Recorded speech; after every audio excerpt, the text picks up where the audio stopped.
Ćao, ovdje Tehno Sveta. Ponovo se vidimo, ponovo se preslušavamo, pregledavamo nove pakete. Sada ćemo otvoriti jednu zanimljivu stvarčicu kao što sam običavao. Ovo mi je stigao router od Xiaomi, pošto moj provider SBB im nudi neki Wi-Fi koji nije. Opa, super, odlično, za Europu su mi odmah poslali adapter. Ovo je sa prodavnice Gearbest, kao i uvijek kod njih kupujem Xiaomišne stvarčice. Evo ovako, opa, stiglo. Xiaomi je malo pobjegao od svog redovnog, realnog pakovanja od brown boje i sve ostalo. Sada smo dobili ovako AC, veliki drugar, Mi Wi-Fi router koji će meni pružiti pokriće s Wi-Fi signalom po cijeloj kući. Ovako izgleda kućište, sve je na kineskom, program je na kineskom, najvjerojatnije ima na engleskom za telefon.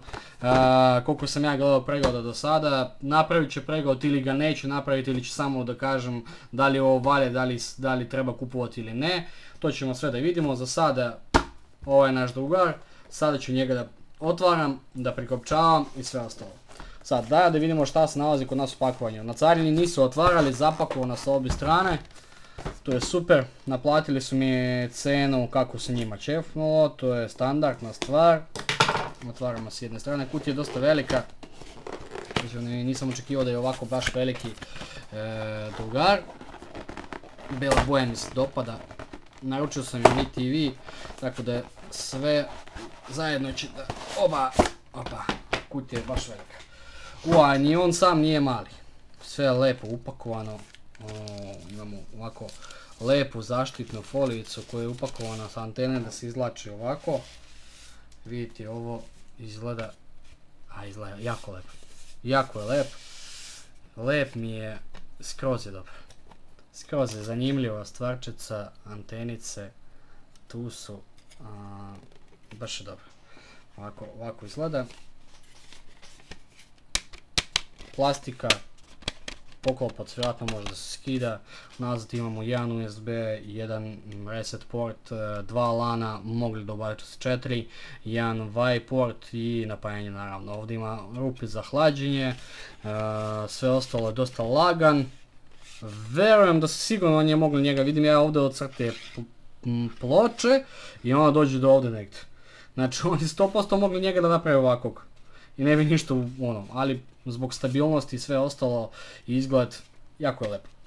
Jako mi se sviđa kako izgledam. Sad imamo što imamo dalje. Nemamo ništa skoro. Imamo uputstvo, naravno sve kinesko. Ajde, to nam ne treba, saznat ćemo kako je šta. Ima neki čudan miris imamo da. Neki miris plastike. I ništa više. Ništa više nema, kutiju ćemo odložiti. Adapter standardni sa mijašnjim oznakom. Dobro. Na koliko je? I 12 V, 1 amper. 12 V i 1 amper. Sa ovim malim adapterčićem. Opa! Nešto teško ide. Oj jebo.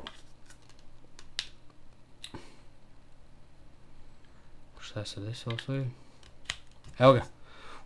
Ovo je baš dobro ušao. Neće taj nigdje. Nema šanse.